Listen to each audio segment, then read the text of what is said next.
Welcome in, everybody. This is UFO Fantasy Football. I'm Jackson. That's Vin. And we are finishing our running back tier list and rankings.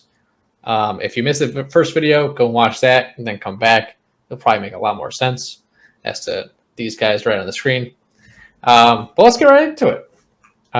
Continuing with tier 4, I think pretty close behind Javonte Williams would be Nick Chubb. Dude is very good on the ground. My biggest issue is that he shares with Kareem Hunt, and he gets no passing work. But the work he does get, he's very, very good with. Yeah, absolutely. I mean, he had just under 230 carries last year, almost 1,300 yards, and 8 touchdowns. It's very solid. Yeah, I mean, he had 20 receptions and a touchdown, but I think that's kind of what you're signing up for, That's why he's not like top 8, top 10. Right. Because if you're just looking at him from a running back standpoint, like watching him play, it's just like he feels like he breaks off like a 10-yard run every time. Yeah, he would be like top 5 just based on solo running back. Yeah, I mean, I'm always impressed with him, but it's just from a fantasy perspective in a PPR league, his upside is just not as high as some of these other guys. So, but he kind of gives you that almost safe floor, like you see he's going to get you 10 to 18 points like every week. You can almost count on that. But, so I think that's kind of – this fits, where he falls right here. Yeah, I think if you can get him, say you're picking kind of towards the turn, and you get DeAndre Swift and Nick Chubb, that is – you got a safe floor and a very high upside with Swift, and that's what you kind of want to aim for. 2 safe guys is fine. You'll definitely get your points, but upside will win you a championship. All right, next guy. You don't like him here, but I think he belongs here. James Conner. I really like him as a person, which has nothing to do with this. But but he had some insane numbers last year. How many touchdowns do you have? 18, 15? He had 15 on the ground and 3 in the air, which will not be duplicated. I think it's not going to be as bad as you think, though. Okay. Maybe the touchdowns come down, but I think the overall work will go up without Chase Edmonds there. And I know they signed Darrell Williams, which I'm sure he'll have some involvement, but probably not as much as Edmonds did last year. That'd be very hard for me to believe. And they got Eno Benjamin, but kind of an afterthought. Yeah, I don't know. I guess I just mean, so what did he have last year? He had 202 carries.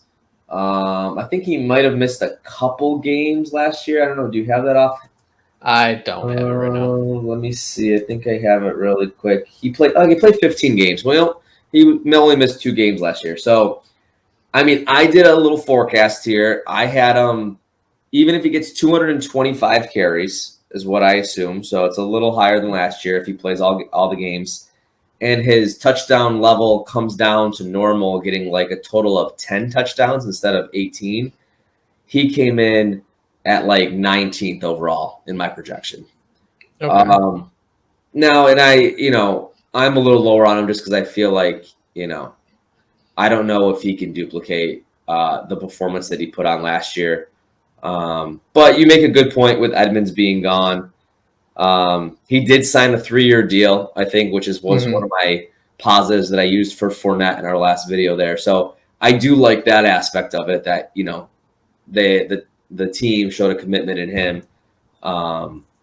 So, obviously there's Kyler Murray that steals some of that rushing away. I don't think he scored as many rushing touchdowns as Kyler Murray we would expect Kyler Murray to score too. So that might steal some of them away as well. But yeah, I'm also lower on Kyler this year. I was very high on him for the past 2 years, and I don't know, I was kind of disappointed. I thought he'd be top 3.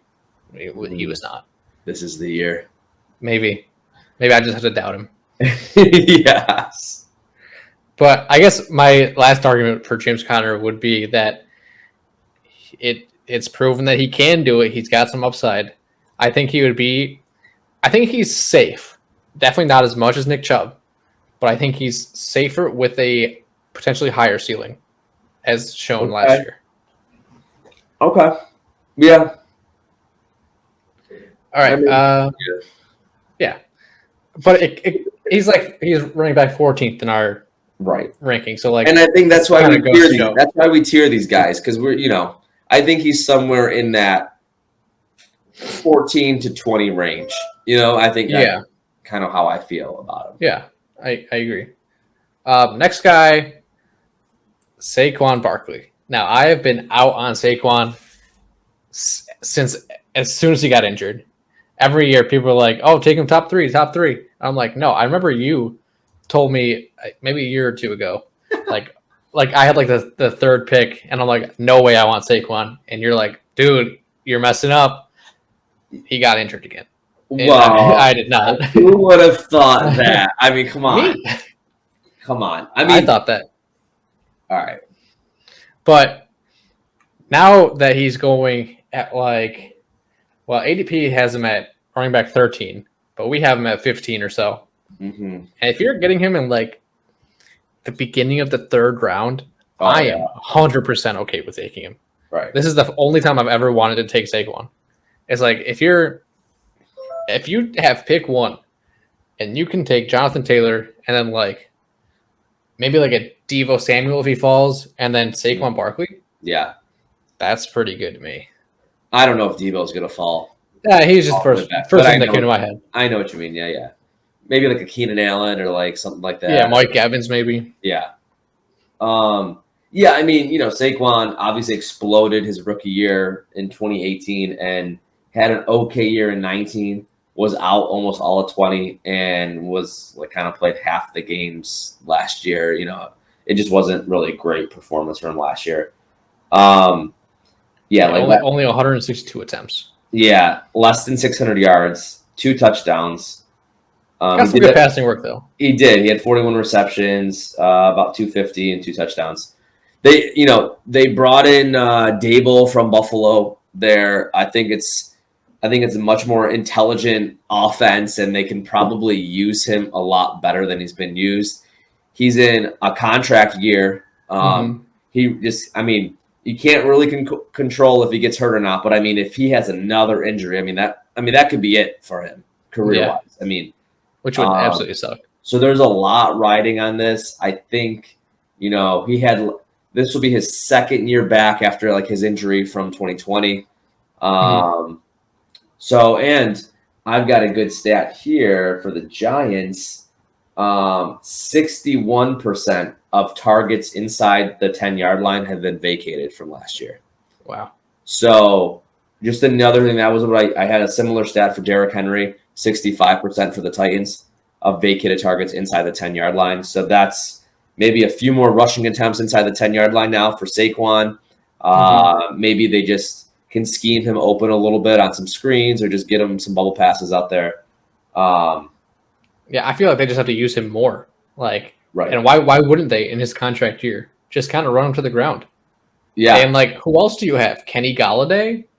Come on. Daniel Jones is not going to do it. It's Kenny Galladay, Kadarius Toney, who Shepard. He might be good. Shepard's like a nobody. I know they drafted Wan'Dale Robinson, who maybe he'll be good, but yeah, I mean, and they were talking about trading Toney, even though I like Toney a lot. I do too. Kind of filling in this role, that short yardage kind of stuff. But yeah, super talented. But regardless, I think for the price, definitely draft Saquon this year.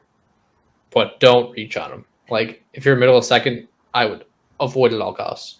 Yeah, I mean, for the price, I think is the key point that you just said there. I mean, we like Saquon. I mean, not only either of us love him, but if he's there at the top of the third or something like that, that makes sense for the value you're getting. Or the upside is crazy. I mean, if he hits, but you just don't know. Yeah, and I know there's a lot of wide receivers that are available in like rounds 4, 5, and 6 that I would be happy taking, like Michael Pittman, Cortland Sutton, people like that. So like if you went running back heavy and you got 3 running backs near a third running back in Saquon Barkley, oh boy, 100%, 110%. Yeah. If he's your backup, man. Or your flex. Yeah, either. Like, that's a strategy to consider for sure. All right, and the next guy, we had some not arguments, but we definitely changed up the rankings a little bit. But we got David Montgomery in this same tier. I'm fine with it. I think he belongs there. He's actually incredibly good. Yeah. Just a terrible offense. Yeah, I mean, I had him ranked way low initially because I don't know. When I just hear David Montgomery's name, I just think kind of mediocre from a fantasy perspective for some reason. I know. I think it was not last year, the year before. He ended just on a crazy tear. So I know that was the case, and then I had him ranked 21, but then I started doing a little bit more research on his actual performance from last year, and he missed a handful of games. And I did a projection, and he came out 12th overall for the running backs. Wow. Yeah, I mean, that's a lot higher than I thought he'd be. Yeah, me too. I mean, I got some refining to do with it, but I mean, I think it's possible he gets, my projection has him just over 1,000 yards rushing and 8 touchdowns, and then 55 receptions for just under 400 yards and 2 touchdowns. And he caught a lot more balls than I thought he did last year in the games that he played. Another year with Justin Fields now. Again, they have a decent amount of vacated targets. They have 50% of their targets inside the 10-yard line have been vacated. Yeah, I mean, who else are they going to throw to? All they have is Darnell Mooney and Cole Kmet. Right. Yeah, I mean, they brought in a couple guys, I think. They drafted Velus Jones. Yeah, and then they signed a bunch of like wide receiver 4 type guys. I mean, so I think it's going to be I think he's going to be really involved in this offense. And with Justin Fields maybe doing some zone reads, and then so they don't always go after Montgomery every single time, so they'll keep the defense on their toes. I mean, I'm warming up to Montgomery a little more. Like I would be very happy to get him as an RB2. Yeah, definitely. So, I mean, we'll see how training camp and all that stuff pans out, but yeah, I think he might be a little bit, maybe even safer than I give him credit. Yeah.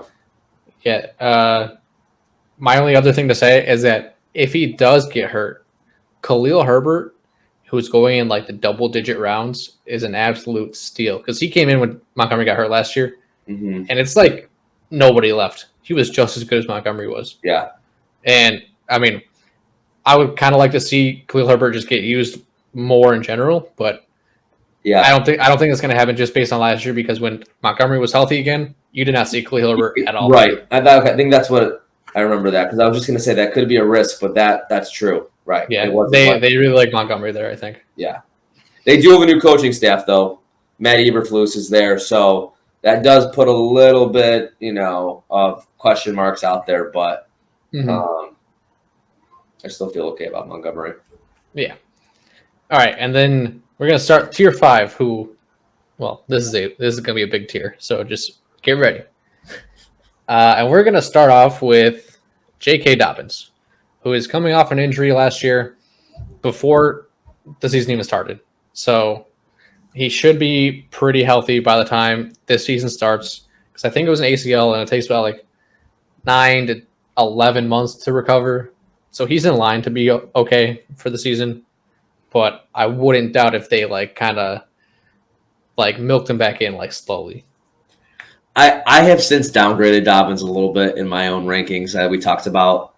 I still like him. I have him in one of my dynasty leagues. I'm pulling for him to do well. Yeah, me too. But I pulled up his 2020 stats, and I know he was a rookie, and they didn't really use him a lot at first. But he had 134 attempts, 800 yards, 9 touchdowns. He only had 18 receptions for 120 yards. I think that's the Lamar factor, though. Right, but Lamar's still there. I mean, yeah. I just think it's going to be a run-first offense in general. 100%. And they can't just use Lamar every time because I think defenses kind of figured that out after a couple of years. Mm-hmm. So I think it's going to be more actual running back running the ball. Yeah. So now I did do a projection here. So we had 134 attempts in 2020. I bumped him up to 190 for this year. So because I mean Is Gus Edwards? Did they re-sign Gus Edwards? He's still there. Yeah, I mean, but he's also coming off injury. Yeah, and they got a couple of guys they used last year. I don't think they have Monte Freeman or Latavius Murray back. I don't think. Okay. I could be wrong, but yeah, I don't know why they were on 1-year deals. I doubt it. I doubt they resign. But then they've got obviously Lamar eats up a lot of that. Mm-hmm. But yeah, if he gets 190, he would put him just over 1,000 yards rushing, 8 touchdowns, and then if he adds 35 receptions, doing that, he came out as my 21st ranked running back. Wow. So that's where I was like, it sounds good. He's coming back. Ravens are going to run a lot. But then if you really break it down, that's where he was coming out for me. So I downgraded him a little bit. I still like him overall.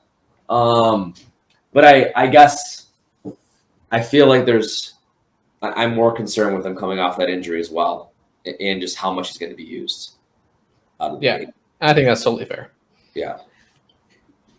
Also, coming off an injury, there's a couple of guys. But first, we're going to say Cam Akers, who I'm not super high on, but that's just kind of based off of when he came back. I can't believe he came back, first of all, into the playoffs. But he did not look good. But that was like 6 months after an Achilles tear. Mm-hmm. So the fact that he was even there is very impressive. And I'm very hoping that he does better this year with so much more time to recover. Yeah. I don't think there's a history of guys coming back from Achilles injuries, though, and being successful, which is a risk. In my forecast, he came out 25th overall in my projection. But because there's a lot of unknowns. The positive, though, is that Rams running backs last year, not including Akers, so Darrell Henderson and Sony Michel. Yes. Combined for 1,500 yards and 9 touchdowns. So I'm assuming Akers steps into more of a role there. They did draft a running back, though, from Notre Dame. Mm-hmm. I don't think they signed Sony Michel back. Did they not? Okay. I don't think so. I think there's only 3 guys there. Okay. So I just don't know how much of a timeshare it's going to be. I mean, even in the projection, I gave him like over 200 carries in my projection. It's funny. I mean, since we made these rankings a couple days ago, I think, I would probably move Akers a little bit lower. I would as well. I have him at 19. We actually both have him at 19. Yeah. And I would probably move him down to like 22, somewhere around there. Yeah, I have him at 23 right now. So I mean, I guess he's generally in this tier. Maybe he's more of a tier 6 guy. You want to move him to tier 6? We can for now. I think he's probably more on the cutoff. Okay. But this was all based on the rankings we had previously, so he's a little higher. Yeah. But leading into this is another injury. Now, these guys aren't exactly ordered anymore because our ranking is a little different. But while we're talking about injury, we might as well throw Travis Etienne in there. Okay. And I know you don't like him in this tier either.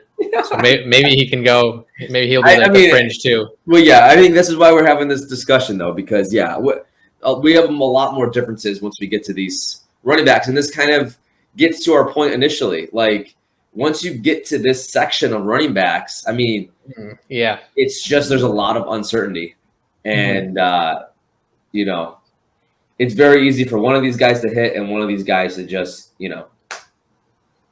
completely to crash, so. Yeah, they're all kind of going like that, like, quote, dead zone area, which is like rounds like the end of round 3 to like kind of round 5-ish. Mm-hmm. It's just historically running backs don't hit there. Yeah. So you kind of got to like temper your expectations, but I think we kind of have, in all honesty, like we're not high on any of these guys. It's just kind of they're the best of who else is here. Yeah. But it gets kind of gross around here. Yeah. There's still a couple guys though. I mean, we want to talk about Etienne at all? Yeah, I'm decently high on Etienne. I think more than you are. Yeah. I mean, he was a very like good looking prospect last year until the injury. Right. And I mean, he's reunited with Trevor Lawrence. Mm-hmm. That hasn't gone away, obviously. And I don't know. It's just Jacksonville sucked. And I think they need someone good, and I think that could be ETN. And without Urban Meyer, like, destroying him. Gosh, yeah. Thank God he's gone. He was the worst. James Robinson obviously got hurt towards the end of last year. I think he tore his Achilles. So okay. I don't know if he'll be the same or not. Yeah. So it does seem like it's his job. I mean, he's definitely got upside. I mean, so that's something you'd be looking for at this point as well if you're trying to draft this second or third running back. He's definitely got the upside out of some of these guys that he could explode. We obviously just don't know what his floor is since he didn't play last year. Yeah, and that's the only question mark really. But I think he fits in this group. I mean, I had him 22nd overall, but I could see him go, outperforming that ranking. Yeah, I had him 18, and I kind of like him there. It's not too bad for me. Okay, a little more positive note. Let's say Josh Jacobs next, but I'll put him ahead of ETN for you. Okay. I'm not super high on Jacobs, but I think you can make an argument where he definitely belongs to be here. Yeah, I mean, I don't know. He's very tempo based, if that makes sense. Like if the Raiders are doing well, Jacobs does well. If the Raiders are not doing well, Jacobs does bad. It's kind of goes hand in hand, like him and the team. Yeah, and I guess it's just based on what you think the Raiders are going to do this year. Yeah, I think. I think the Raiders are going to be really good. Honestly, really good. I think they're going to compete in that division. I mean, the whole division's going to be great. But I mean, they made the playoffs last year and they added Devontae Adams. I couldn't believe they made it. Yeah, I mean, so Josh, I know that was crazy. Josh Jacobs had 900 yards and 9 touchdowns last year. He also had 54 receptions though. Okay, that's cool. For about 350 yards and no touchdowns receiving. So that seems like a little bit unique. I mean, I guess what I'm saying is I think it's reasonable that, he kind of hits those numbers again. In my forecast, I had him less than 1,000 yards. I had him at 960 yards, 7 touchdowns. I had him with 55 receptions again and with 2 touchdowns there. And he comes out as my 17th overall running back doing that. Okay. I see where you're coming from. Yeah, I don't think he's going to explode or anything. I kind of think you're getting kind of that average RB2, low-end RB2 kind of a guy, and that's – You're getting Josh Jacobs. That's exactly what he is. That is Josh Jacobs, yeah. I guess I think his reception total will come down with Devontae Adams being there. Okay. And, Renfro is now more established as a receiver, whereas kind of in the beginning of last year, they didn't really have anyone besides Waller. Mm-hmm. And then they have Waller still too. And they also do utilize Kenyon Drake from time to time in the passing game. Oh, yeah. Yeah, he's there. He's still there. He's still there. Which is that's kind of why I'm lower on him, because I know they do like using him. And I think Josh Jacobs even said, they should use Kenyon Drake more. He's really good. Or something to that extent. He actually said that. Okay. And I saw someone on Twitter say on that. I know the Raiders did have the 6th most vacated targets in 234 vacated targets, which basically are all going to go to Devontae Adams. But when you say they signed Devontae Adams, but then they got rid of, Aguilar, I think, is gone. Zay Jones is gone. Ruggs is gone. So there's a role like Devontae Adams is filling that gap. That's why I think Jacobs, there's still room there. Also, though, they got a new coaching staff in there. So, I don't know. That's always, they could be utilized a little bit differently. So, yeah. All right. Let's move on to the next guy. I think it should be Ezekiel Elliott. Okay. I'm much higher on him than you are. Yeah. At least in the rankings I have. I have him 15th. You had him 24th. Yeah, I moved him up to 20. Okay. I got him at 20 overall. Yeah. It's just I had him last year too. And for the first 5 weeks before he got injured, he was killing it. He averaged probably somewhere around 18 points a game. I don't have that exact number, but I know he did really well. In the beginning. The first 5 weeks. Okay. But then he got injured, and he just kind of wasn't the same. Yeah. He still has some like volume play, but they utilized Tony Pollard more, Mm-hmm. and so it kind of evened out. Like I think he was overall like the running back 7 in PPR. Yeah. He had 12 total touchdowns last year. Yeah, but points per game, he only had 14.6 throughout the whole season. So that's not great.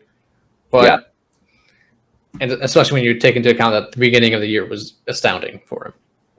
Right. He definitely dropped off in the second half of the year after the injury, like you said. I mean, I think, though, again, last year people were drafting him like late first round, right? Early second. I mean, he was my first round pick, and I had like the 8th pick or something like that. Okay, yeah. So, I mean, again, now if he can do what he did last year, but you're taking him in the 3rd round instead. Oh, yeah, he's going like 4th round, I think. Yeah, I mean, so then it becomes value where I'm like, okay, I mean, if my expectation is for him to be my RB2, and I have or even RB3. Yeah, right. Then I'm on board. I mean, it's like that same argument with Saquon Barkley. It's like where you're drafting him, he's great, but I wouldn't reach kind of more than where he's going. Yeah. I mean, yeah. Like I have Eli Mitchell and Antonio Gibson right now ranked higher than Elliott, which I think is different from you. Yeah. No, I have Elliott very high. I have him over Barkley and Montgomery, and all these other guys. So I have him in tier 4, like middle of tier 4. Okay. But I see where you could put him in tier 5 for sure. It kind of depends on how he is this year, like after the injury, and how much they use Pollard and whatnot. Right. All right. Moving on. I think next would be Elijah Mitchell, like you just mentioned him. Yeah. He was great last year as a rookie and just like a waiver wire ad. I think I actually added him last year in our league. Yeah, I think so. I had him in one league, but I mean, out of nowhere. They drafted Trey Sermon from Ohio State. I mean, what a bust. I mean, I remember I got offered a trade before the season last year. In my dynasty league, I have Waller and Andrews. I got offered, and my running backs were like, J.K. Dobbins just got hurt, and I have like Damian Harris and James Robinson, so it wasn't great, even though I won the Super Bowl in that league. And this is why I was offered Trey Sermon, rookie, like all signs pointing to being the number 1 running back on the Niners, for Mark Andrews. And I debated it because I mean, I remember you asking me about it. In Dynasty, a rookie running back, I mean, I'm learning is pretty valuable if they're going to have a role. And it was still unsure if he was going to have one. But, I was like, I already had Waller, but I was like, I'm going to hang on to Andrews. Mm-hmm. And oh my God, that would have been the worst trade in history. Because Andrews finished as like the number 1 tight end, and Trey Sermon got like 10 carries. I mean, now he's like, all signs are pointing to Elijah Mitchell just hanging on to this job, right? I mean, I haven't heard anything other than I don't see why not. I mean, I'm a little nervous about that, where... Yeah, Kyle Shanahan and his running backs they never last. Yeah. It's like, I mean, how many of them got hurt last year? Like, it was like 4 of them got hurt. Yeah. Because it was Mostert and Jeff Wilson and some other guys, too. Yeah. Mitchell played 11 games last year, but he made the most of it. Like in those 11 games, he had almost 1,000 yards rushing in those 11 games. And he actually was not used that much in the passing game. He only had like just under 20 receptions. But again, that was in 11 games. So, but then you got to like kind of take into effect that Debo was running the ball towards the end of the year too. Debo had 8 touchdowns on the ground. So he stole them all. He poached so many. So like, and so Mitchell only had a total of 6 touchdowns last year. So in my projection, I had him getting 9 total, which I didn't think is that unreasonable. 8 on the ground, 1 in the air. If Debo's used a little bit less. That's also though assuming Mitchell gets 290 carries, which he was on pace for last year. That sounds like a lot, though. It does. It does. And honestly, when I'm saying it out loud, it sounds like a lot.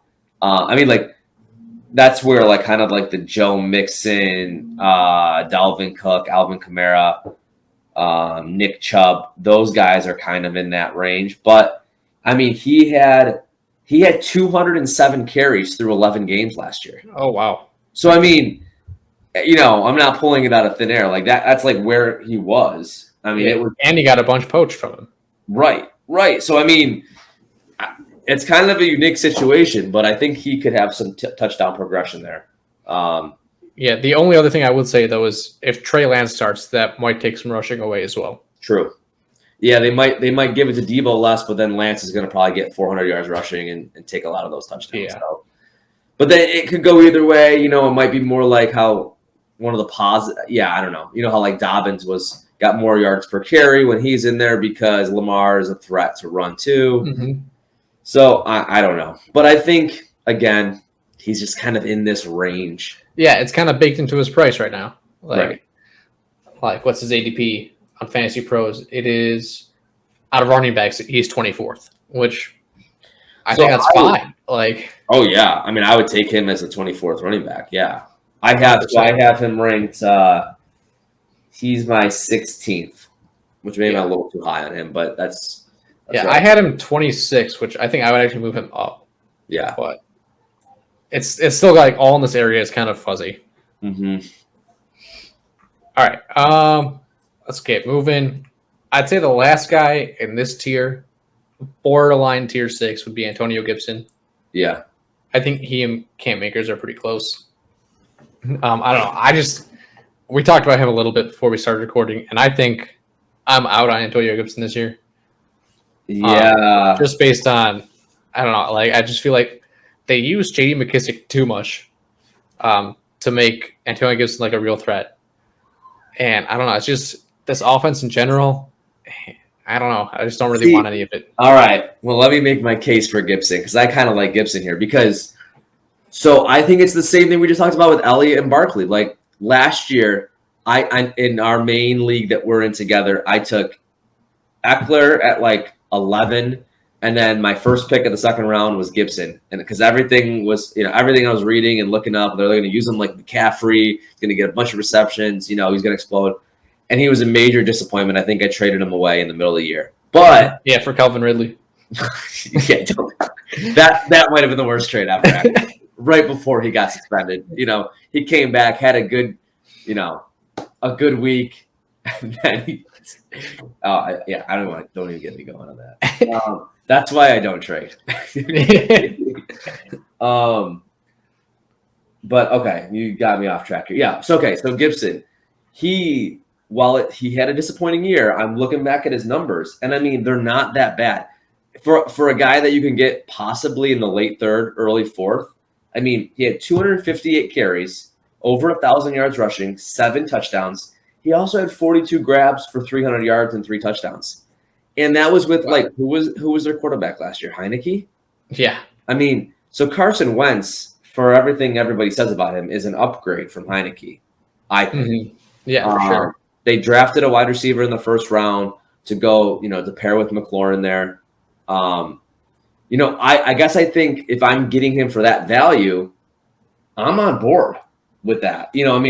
I think if you just got to tailor your expectations, and if you're expecting your RB2 numbers, I think that's what you're going to get. I mean, he seems like he's an RB2, but yeah. I think it was just disappointing last year because I took him so high at least, and I was just expecting more.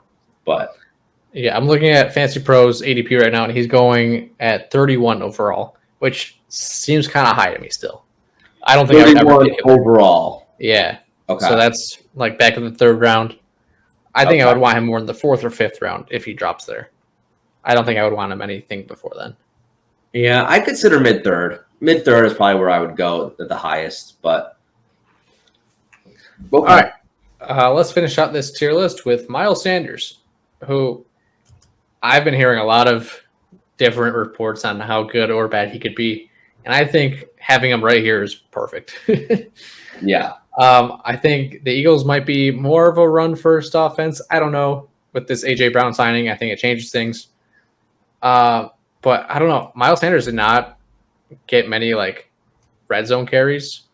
They kind of gave it to like Kenneth Gainwell, and Jalen Hurts stole some, and Boston Scott every now and then. Jalen Hurts had 784 yards rushing and 10 touchdowns last year. Yeah. But there's no way. I mean, even if he still does well, I mean, that's a lot. I mean, Lamar had 2 rushing touchdowns. Josh Allen had 6. Kyler Murray had 5. Justin Fields has 2. Like 10 rushing touchdowns. That doesn't seem sustainable. Yeah. It should be. If Sanders is the number 1, right? I mean, I have Gainwell in my dynasty as kind of, one of my dynasty leagues there. But if Sanders is the number 1 on Pro Football Focus, the top 4 offensive lines, number 1 is the Eagles. Okay, Right. offensive line. Number 2 is the Browns. They got Nick Chubb there. Number 3 are the Lions with DeAndre. So number 4 are the Bucks with Fournette. Okay. So, and number 5 is the Packers. With Jones and Dillon there. But yeah, I mean, I wish there was more clarity. I mean, the Eagles last year, I mean, Sanders, Gainwell, Scott, Hurts. I mean, it was just kind of hodgepodge of just the different type of running backs in there. Yeah. And it almost seems like they didn't really use Sanders in like the beginning of the year, because I know I had him and I traded him away because like he wasn't doing anything special, and I don't know. I just feel like they underutilized him. They definitely. I mean, so he had 137 carries, but he had 754 yards rushing on that 137. Yeah, so I mean, pretty efficient, right? That's like 5.5 yards a carry. I mean, so that's pretty solid. He had 26 receptions for 158, no touchdowns. He scored 0 touchdowns last year, Miles Sanders. Yeah, that's what I remembered. But I mean, for that to happen again, I don't know. That seems unlikely. It should go up, but at the same time, like I just think they didn't really use him in the red zone. Right. So why would that change if they have someone that they trust? So that's kind of why he's at the bottom of these tiers. Mm-hmm. It's just a very unknown what he's going to do, but I think he should be okay at least. Yeah. And then not in this tier list, but we do have some like honorable mentions for around this tier as well. I think would be Breece Hall and AJ Dillon. Yeah. Breece Hall is the rookie for the Jets, who I think is a strange pick for them to even take him, but he's supposed to be amazing. Mm-hmm. But he'll be sharing time with Michael Carter, I assume. I liked Michael Carter last year. I was really excited for him this year. So I was kind of bummed when they took Breece Hall. And I don't know what to expect. I think this is something where once training camp rolls around and we get some more information on how they're going to use these guys, we'll need a little more clarity. Like I'm expecting him to almost be like a 50-50 Javonte Williams, Mel Gordon type split. I mean, so that's where it kind of these guys end up falling in like that 24 to 30 range almost, because they're splitting time and kind of like Damian Harris, Clyde Edwards-Helaire, kind of on that same boat where it's like there's a second guy or even a third guy that are going to take some carries and receptions away from them. Yeah. And the other guy, we mentioned him in the other video, AJ Dillon. He should be excellent, I think. I think he could definitely make a case for him being an RB2. Yeah. Just based on usage and the Packers. Yeah, in my projection here, based off of last year's numbers and obviously factoring in some of the vacated targets and just like the lack of weaponry that the Packers seem to have right now, he finished 22nd overall for running backs in my projection. And that was with 200 carries. I think he was just under that last year. That's like 900 yards rushing, gets 6 touchdowns, and he gets about 45 grabs too with a couple of touchdowns added to that. Puts him in that range. But I think he could be a real steal. I think he'd probably be taken as like a third running back, but might be able to get you some production. Yeah, or even fourth, depending on how you're drafting. Right. All right. Well, I think that's going to do it for this video. So if you liked it, please subscribe, like the video, comment, tell us what you agree with or disagree with, or tell us why we're so stupid. I don't know. But until next time, have a good one.